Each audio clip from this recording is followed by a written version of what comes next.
फिर कौन रोकने वाला है? तुम एक ही ट्रेन में भी नहीं हो, क्योंकि बाहर जाने वाली यात्रा एक ही ट्रेन में हो भी नहीं सकती। यहां इतनी ट्रेनें जा रही, तुम कैसे चूको? सभी को भोग लेना चाहते। तो आंख कहीं चढ़ गई, कान कहीं चढ़ गए, हृदय कहीं बैठा, सिर कहीं बैठा, एक पैर कहीं, एक अंग कहीं, ऐसे तुम खंड खंड हो गए। ऐसे आदमी बिखर जाता, छितर जाता टुकड़ों टुकड़ों में। यही तो संताप है, यही तो चिंता है। इनमें द्वंद्व हो जाता है, एक पूरब जा रहा है, एक दक्षिण जा रहा है। अनेक घोड़ों पर सवार हो गए, अब फांसी लगी, अब बड़ी अड़चन होती, क्योंकि तुम एक हो और तुम अनेक घोड़ों पर कैसे सवार हो सकोगे? होगे तो झंझट में पड़ोगे, टूटोगे, विक्षिप्तता आएगी। जितनी मनुष्य की वासनाएं बढ़ती जाती, उतनी विक्षिप्तता आती जाती, उतना जीवन का संगीत शून्य हो जाता, बेसुरापन हो जाता, भीतर की तालबद्धता टूट जाती। वो एक तारा फिर नहीं बचता। वो एक तारा है। फकीर के हाथ में तुमने एक तारा देखा ना? वो बहुत तारों वाली वीणा नहीं बजाता है। बहुत तारों वाली वीणा तो संसार में ले जाती। फकीर तो एक तारा बजाता है, उसमें एक तार है, वो दसम द्वार की खबर देता है। वो तो एक को ही याद करता है, वो बहुत से प्रेम नहीं करता, वो एक को ही प्रेम करता है। इसलिए पलटू ने कहा पतिव्रता, भक्त तो पतिव्रता होता है। उसने तो एक को पकड़ लिया, उसने सबको छोड़ दिया। और एक साधे सब सधे, सब साधे सब चाहे। संसार में जाने वाला आदमी धीरे धीरे सब खो देता है, स्वयं में जाने वाला सब पा लेता है। तुम अपनी हालत देखो। मैं जो कह रहा हूं केवल तथ्य की बात कह रहा हूं, न तो ये कोई काव्य है, न ये कोई दर्शन शास्त्र है। यहां सिद्धांतों में कोई रस्सी नहीं। मैं तुम्हें कोई शास्त्र नहीं समझा रहा हूं, मैं तुम्हें सिर्फ इतना कह रहा हूं, जरा अपने जीवन के पन्नों को गौर से पलट कर देखो। मैं तुम्हें गीता पढ़ने की सलाह नहीं देता, न वेद पढ़ने की, न कुरान पढ़ने की, वो तुम समझोगे नहीं। जिसने जीवन के जीवंत शास्त्र को न समझा, वो कैसे वेद पढ़े, कैसे कुरान पढ़े? जो जीवन की अपनी कहानी को भी नहीं निचोड़ पा रहा है, वो मोहम्मद के वचनों से क्या पाएगा? वो कृष्ण के वचनों से क्या पाएगा? जीवंत परमात्मा तुम्हें चारों तरफ से घेरे खड़ा है और उसकी तुम्हें याद नहीं आ रही, तुम मुर्दा किताबों में उसे कैसे खोज पाओगे? हाँ, यहां खोज लो तो वहां भी मिल जाएगा। इसलिए मैं कहता हूं, जीवन में पहले पढ़ लो तो फिर वेद पढ़ लेना, फिर बुद्ध की वाणी पढ़ लेना, फिर जिन वाणी पढ़ लेना, वहां भी पालोगे। यहां जो मिल गया तो वहां तो मिल ही जाएगा, यहां ना मिला तो कहीं भी नहीं मिल सकता है। मैं तुम्हें केवल तथ्य के प्रति जागने को कहता हूं, और तुम्हारे पास तथ्य है और तुम्हारे पास जागने की क्षमता भी है, होश भी है तुम्हारे पास, और तथ्यों का जमाव भी है। अब क्यों बैठे हो? निचोड़ क्यों नहीं लेते? थोड़ा इत्र निचोड़ो।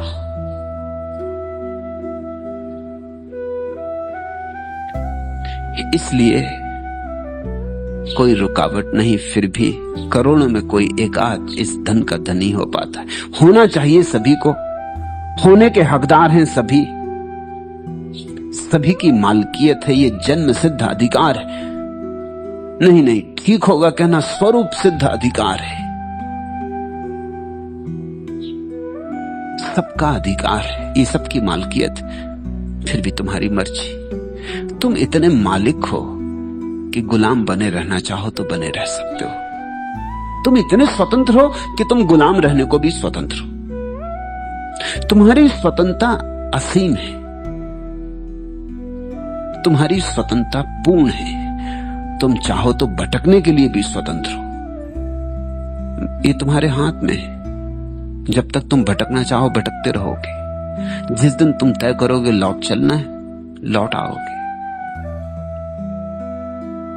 बुद्ध एक नदी के किनारे से गुजरते हैं, कुछ बच्चे खेल रहे हैं, उन्होंने रेत के घर बनाए और वो लड़ रहे हैं आपस में। कोई कहता है मेरा, वो कहता है ये तेरा, दूर रख अपने मकान को, मेरे मकान के करीब मत ला। उन्होंने अपने अपने रेत के मकान के चारों तरफ रेखाएं खींच रखी हैं कि ये मेरा आंगन, ये मेरा बगीचा, ये मेरी सीमा, इस सीमा के भीतर कोई ना आए।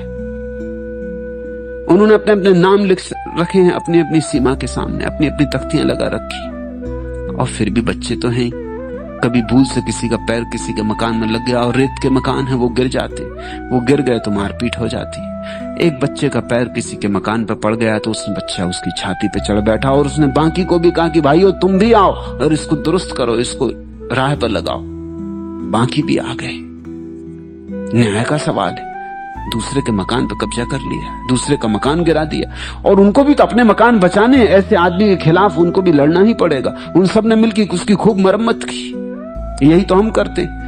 कोई चोर तुम्हारे घर में घुस गया तो तुम थोड़ी अकेले लड़ोगे, पड़ोसी भी आ जाते, क्योंकि उनको भी अपनी तिजोरियां बचानी। कोई तुम्हारी तिजोरी का थोड़ी सवाल है। ऐसे चोर अगर चोरी करने लगे तो कल उनकी तिजोरियों को भी खतरा है। कल के खतरे को देख के वो आज इसकी अच्छी मरम्मत कर देते। किसी का जेब कट जाए तो जिन जिन के पास जेब है वो सब जेब कतरे को पकड़ने में संलग्न हो जाते, क्योंकि ये संभावित खतरा उनके लिए भी है। उन सब बच्चों ने मिलकर उसकी खूब कुटाई की, दंड दिया। यही तो तुम्हारी अपराध और तुम्हारी दंड की व्यवस्था है। तुम्हारी कानून, तुम्हारी अदालतें क्या हैं? तुम्हारे नियम, तुम्हारे मजिस्ट्रेट, तुम्हारी पुलिस क्या है? जिन जिन को खतरा है। ऐसे दिन भर खेल चलता रहा। फिर सांझ हो गई। किसी ने आके, नौकर ने आके नदी के किनारे जोर से आवाज दी कि बच्चों अब घर चलो, तुम्हारी माताएं तुम्हारी राह देख रही हैं। अब सूरज भी ढल गया।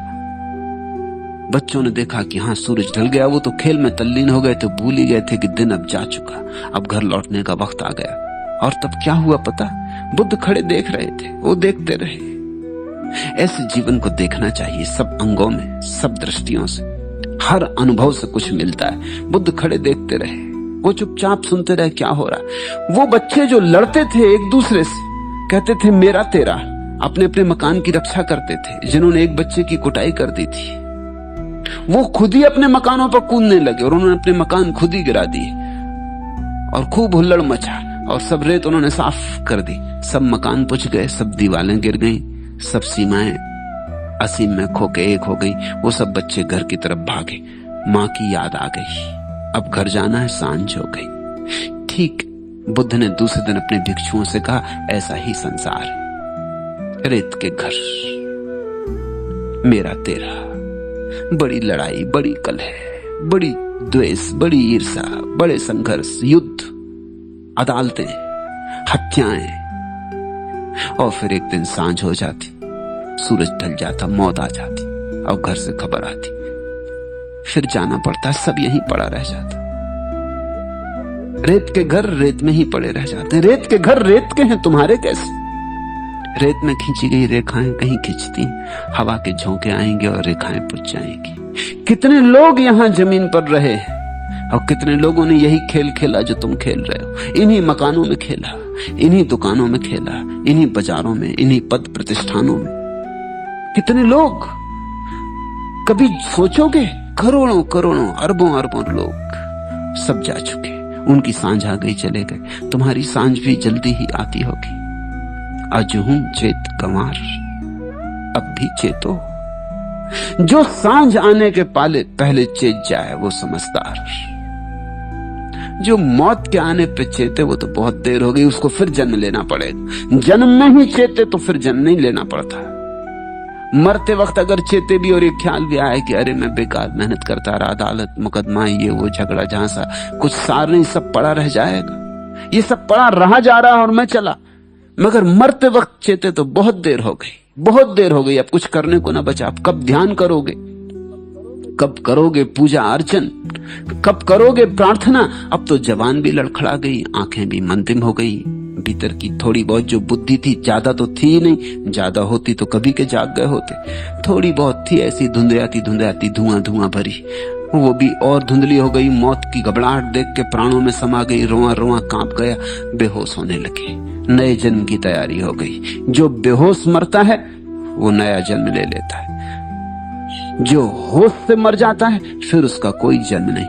लेकिन होश से मरोगे कैसे? जब जागते जागते, मृत्यु के बहुत दिन आने के पहले भी तुम ये पहचान लोगे कि मौत आ रही और जीवन दोगे। इस अनुभव की परिणति ही संन्यास है। इस अनुभव की परिणति कि संसार में सुख नहीं, सब रेत के घर घूले हैं, यहां बनाया बनता नहीं मिट जाता है। जो मिट ही जाता उसके लिए क्या झगड़ा, क्या फसाद, क्यों इतनी चिंता, क्यों इतनी व्यथा। और फिर मौत तो आ ही रही, जो छीन ही लेगी मौत उसको हम भी क्यों पकड़े, जो मौत छीन लेगी उसे हम ही क्यों न छोड़ दें, पकड़ क्यों न छोड़ दें। और ध्यान रखना, जब मैं कहता हूं हम क्यों न छोड़ दें तो मैं ये नहीं कह रहा हूं कि तुम दुकान छोड़ के भाग जाओ, भागोगे कहां। मैं ये नहीं कह रहा हूं पत्नी बच्चे छोड़ के भाग जाओ, भागने से सार क्या है। पकड़ छोड़ दो, पकड़ना छोड़ दो। और यहां भूल हो जाती, लोग पकड़ तो नहीं छोड़ते, जो पकड़ा था उसे छोड़ देते मगर पकड़ जारी रहती। तो घर छोड़ दिया, आश्रम पकड़ लोगे, जाओगे कहां, पकड़ तो कायम रहेगी। पत्नी बच्चे छोड़ दिए तो शिष्य शिष्याओं को पकड़ लोगे, जाओगे कहां, उनसे मोह लग जाएगा, उनसे प्रेम लग जाएगा। वो मरेंगे तो रोओगे, वो छोड़ के चले जाएंगे तो लगेगा कि धोखा दे गया, मेरा शिष्य धोखा देगा, जैसे मेरा बेटा धोखा दे गया। ये तो वही का वही खेल है, नाम बदल लिया, लेबल बदल लिए, जाल तो वही का वही है। इसलिए मैं नहीं कहता कि तुम जो पकड़े हो उसको छोड़ दो, मैं कहता हूं सिर्फ मुट्ठी खोल लो। जो भी पकड़े हो उसको अब पकड़ो मत। पत्नी अपनी जगह है, तुम मत पकड़ो। बेटा अपनी जगह, तुम मत पकड़ो। बेटा अपनी जगह भला है, ये मत कहो कि मेरा है। मेरा कहा कि पकड़ शुरू हुई, और छोड़ के भागने की भी कोई जरूरत नहीं। अपना था ही नहीं तो भागोगे क्या छोड़ के। छोड़ के भागने में तो वो भ्रम अभी भी कायम है कि मेरा था, छोड़ दिया।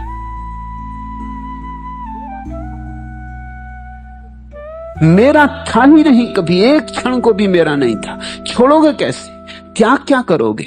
जिस व्यक्ति ने भोग की व्यर्थता देख ली उसके जीवन में त्याग का उपाय नहीं रहा। अगर त्याग करते हो तो उसका मतलब अभी भी बातों में मूल्य था। तुम कहते हो मैंने लाखों रुपए छोड़ दिए, इसका क्या मतलब हुआ। अभी लाखों रुपयों में तुम्हें लाखों दिखाई पड़ते हैं, अभी भी दिखाई पड़ते, तब भी दिखाई पड़ते थे, कुछ फर्क ना हुआ।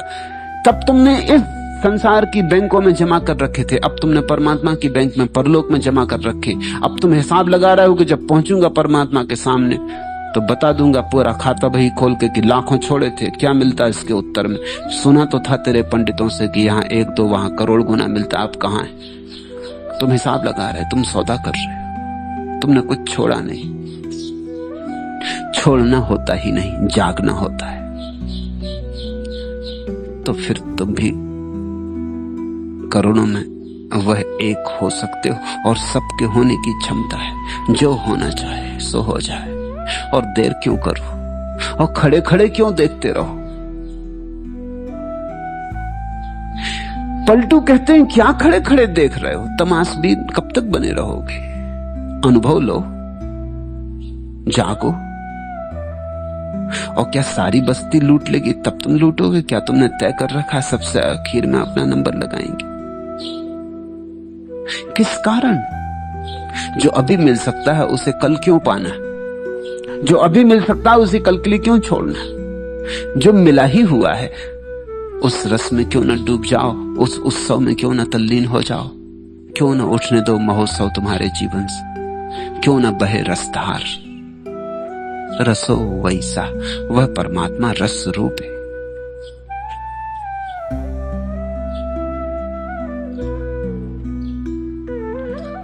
तीसरा प्रश्न भी दूसरे से संबंधित है, उसके साथ ही ले लें। तीसरा प्रश्न है, सन्यास का फल मधुर है, फिर भी सभी उसे क्यों नहीं चखते। कृपा करके कही। मधुर है ये तो चखोगे तब पता चलेगा ना। मेरे कहने से मधुर है तो थोड़ी चख लोगे। अब ये जरा अड़चन की बात है। चखोगे तो पता चलेगा मधुर है, और तुम चाहते हो कि पहले मधुर होने का पता चल जाए फिर चखे। ये तो फिर हो नहीं सकती बात, ये तो बात बनेगी नहीं। ये तो बात बनती थी उसके पहले बिगड़ गई। मैंने सुना है मुल्ला नसरुद्दीन तैरना सीखना चाहता था, वो नदी पर गया अपने एक मित्र को लेकर जो तैरना सिखा सकता था। संयोग की बात, संयोग की भी नहीं कहनी चाहिए, भीतर तो कारण रहे होंगे। डरा डरा गया होगा, भयभीत गया होगा। नदी का किनारा, सीढ़ियों पर काई जमी थी, उसका पैर फिसल गया, चारों खाने चितक पड़ा, सिर में चोट भी लग गई। वो उठा और एकदम घर की तरफ भागा। उसके मित्र ने कहा, भाई बड़े मियां कहां चले? उसने कहा, अब जब तैरना सीख लूंगा तभी नदी के पास आऊंगा। ये तो खतरनाक मामला है। अब अगर पानी में गिर गया होता तो जान गंवा देती। नमस्कार। उसने कहा, अब तो जब तैरना सीख लूंगा तभी नदी के पास आऊंगा। लेकिन तैरना कहां सीखोगे? तक के गरिया लगा के घर में? तैरना सीखना हो तो नदी के पास आना होगा। और तुम कसम ले लिए कि कसम अब नहीं आने वाला। और मुल्ला की बात वैसे समझदारी की लगती, अनुभवी की लगती है, व्यवहारिक बात है।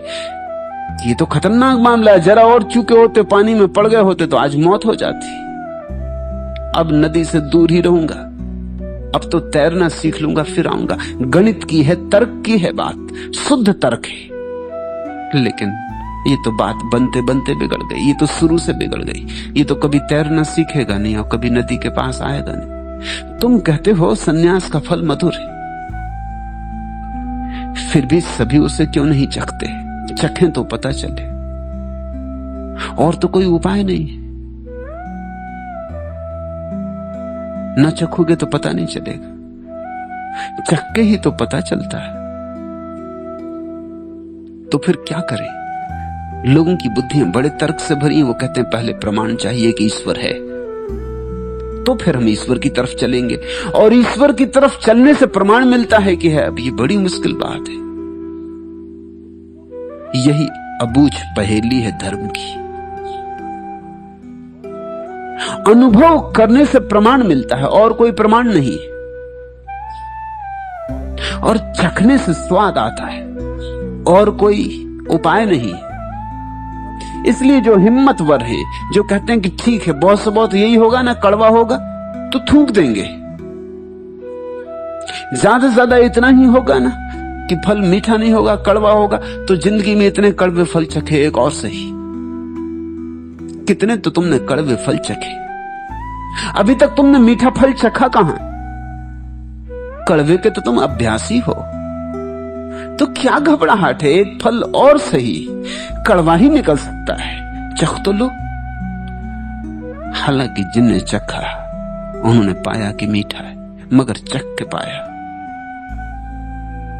डूबोगे तो अनुभव होगा, नदी में उतरोगे तो तैरना सीखोगे, तैरना सीखोगे तो उस पार जा सकोगे, तैरना सीखोगे तो गहराइयों में उतरने की क्षमता आ जाएगी और गहराइयों में मोती पड़े। नदी की सतह पर तो सूखे पत्ते इत्यादि बहते हैं, मोती नहीं। सागरों की गहराई में डुबकी मारनी पड़ती, गोताखोर होना पड़ता। बिना तैरे तो कैसे गोता मारोगे? इसलिए बहुत लोग वंचित रह जाते हैं, क्योंकि बहुत लोग तर्कनिष्ठ हैं। तर्कनिष्ठा धर्मनिष्ठा में बाधा है। धर्म की तरफ तो वही जाता है जिसको पलटू ने कहा, जिसे विश्वास हो जाए। विश्वास कैसे हो? विश्वास होने का क्या रास्ता?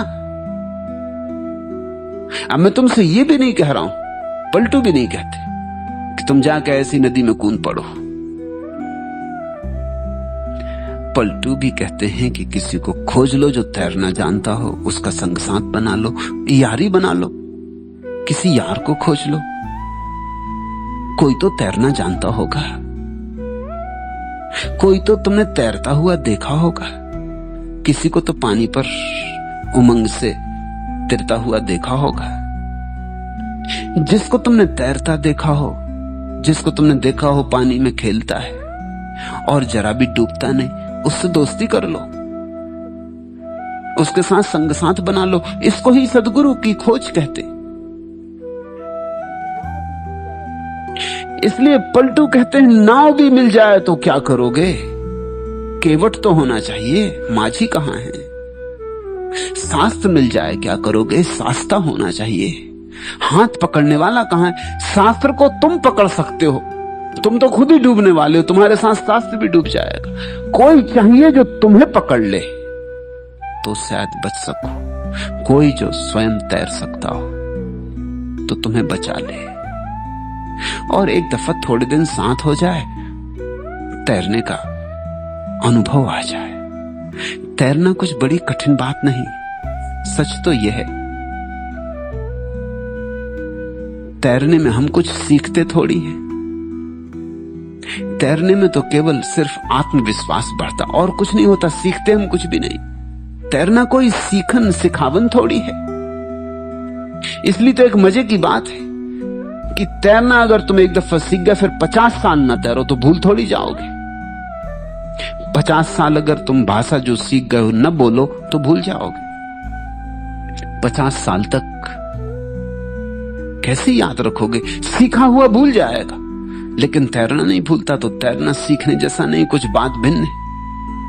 अगर 50 साल तक तुमने मान लो जर्मन भाषा सीख ली और 50 साल तक बोले नहीं, उपयोग नहीं किया, पढ़ी नहीं, सुनी नहीं, तो 50 साल बाद साफ हो जाएगी। पता भी नहीं चलेगा कि कभी तुमने सीखी थी।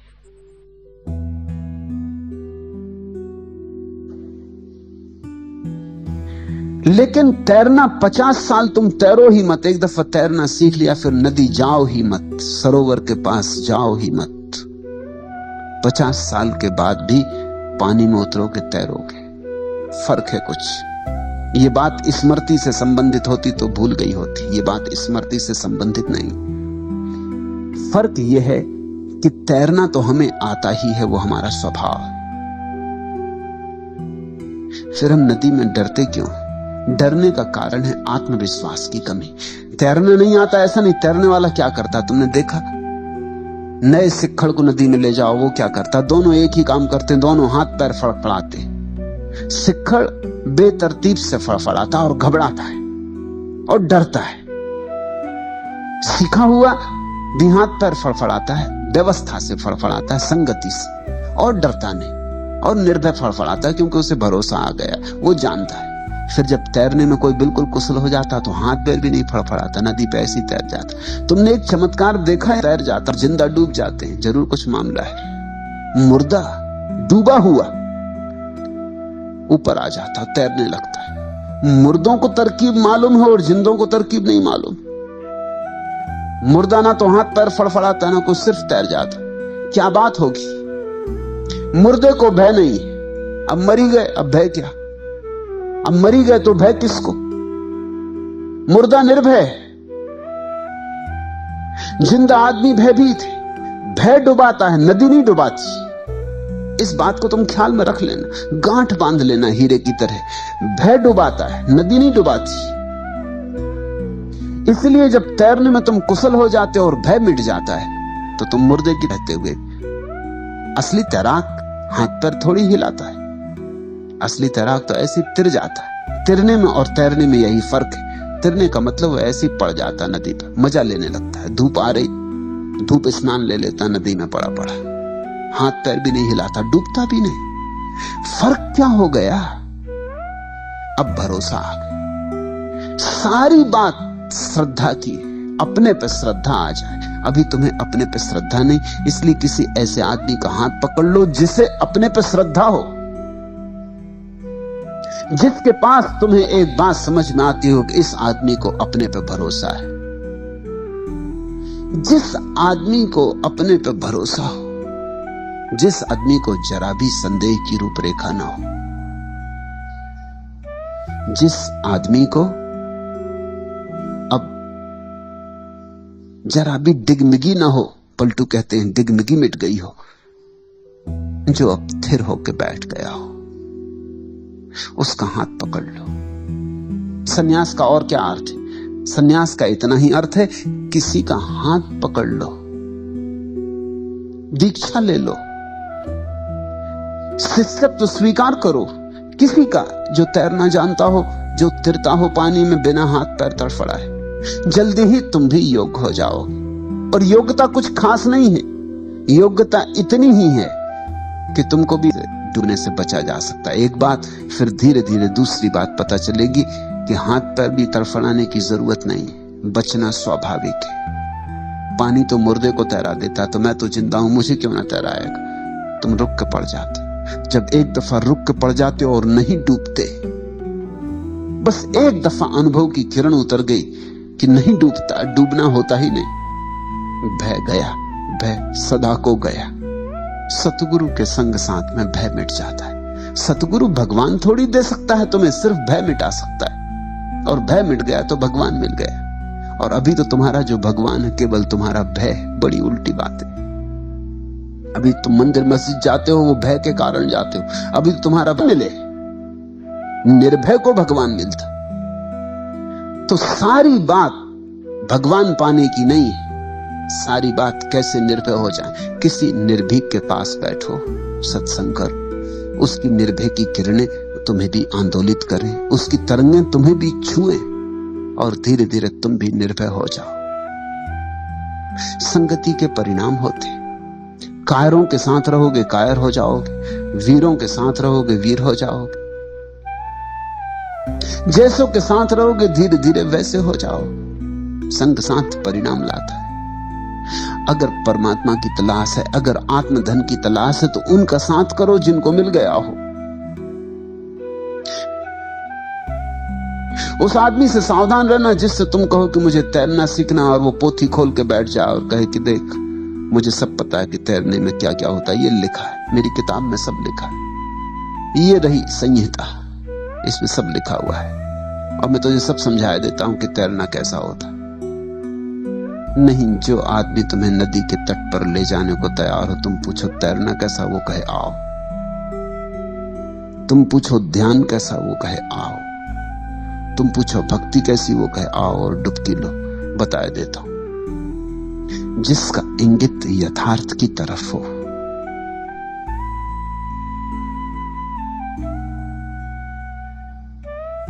न्यास का फल ही मधुर है, संसार के तो सभी फल कड़वे। और अगर तुम्हें कड़वे लगते भी ना हो तो सिर्फ उसका कारण इतना है कि तुम्हारी जिह्वा अभ्यस्त हो गई, जड़ हो गई। ऐसा हो जाता है ना, पहली दफे काफी पियो तो तिक्त लगती, फिर कुछ दिन अभ्यास करते रहो इस आशा में कि ये तो सीखनी पड़ेगी, सुसंस्कृत आदमी और काफी ना पियो तो गंवारपन का लक्षण है, काफी तो सीखनी ही पड़ेगी। थोड़े दिन अभ्यास करते रहो, फिर काफी तिक्त नहीं लगती। पहली दफा सिगरेट पियो तो खांसी आती, आंख में आंसू आ जाते हैं, गले में अड़चन मालूम होती, बिल्कुल स्वाभाविक हो रही। लेकिन फिर ये देख के ये तो बड़ी कमजोरी की बात हो गई और सिगरेट लिए जाओ अभ्यास, थोड़े दिन में शरीर स्वीकार कर लेता है इस अत्याचार को। धुएं को बाहर भीतर ले जाना, गंदे धुएं को, तमाकू के ज्वरग्रस्त धुएं को बाहर भीतर ले जाना, और धीरे धीरे तुम्हें रस आने लगता है। रस होता तो पहले दिन आ जाता, रस था नहीं, रस अभ्यास से बनाया जा रहा है। इसलिए मैं तुमसे कहता हूं कि परमात्मा का रस तो पहले ही अनुभव में आ जाता है, उसका अभ्यास नहीं करना होता। एक दफा मुड़ो भर, बस एक दफा चखो भर, पहला कौर परमात्मा का और रस मिल जाता है। अभ्यास नहीं करना होता, पहले ही कौर रोआ रोआ अमृत से भर जाता। मगर एक कौर लेने की हिम्मत तो करनी ही पड़े। आज इतना है।